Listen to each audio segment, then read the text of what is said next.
And we can raise another question. Could there be a different scenario?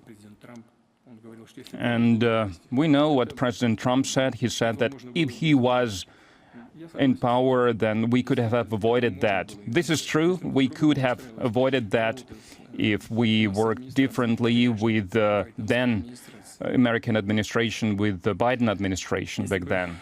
If Ukraine was not turned into a destructive tool in someone else's hands, if they did not use the North Atlantic bloc that is approaching our borders, if Ukraine maintained its independence, its genuine sovereignty, and one of such conflicts is the Palestinian-Israeli conflict, and with the recipes of the unilateral Western diplomacy that ignores the history, identity, and culture of the peoples that live there, they cannot resolve this conflict or stabilize the situation in the Middle East that is degrading, escalating quickly. We will look more closely into the initiatives of the President of the United States, President Trump. I believe this is the light in the end of the tunnel, in which I can cite the following example: our cooperation with the United States.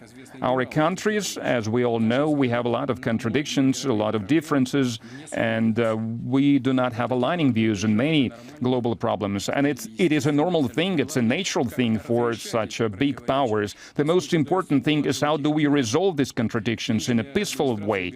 The current White House administration, they directly say about their interests. Sometimes they are being too direct, even, but they are not being hypocrites about this.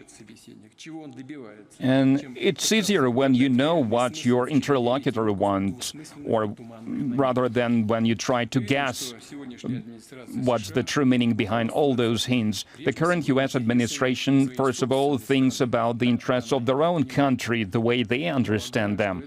I believe that it's a rational approach, but then Russia also has the right to think about our national interests, first of all.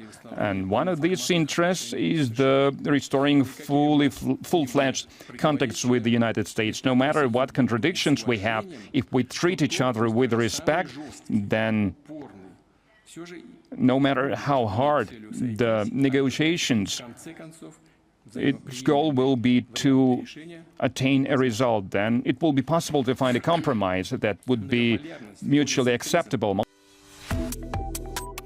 Subscribe to OneIndia and never miss an update. Download the OneIndia app now.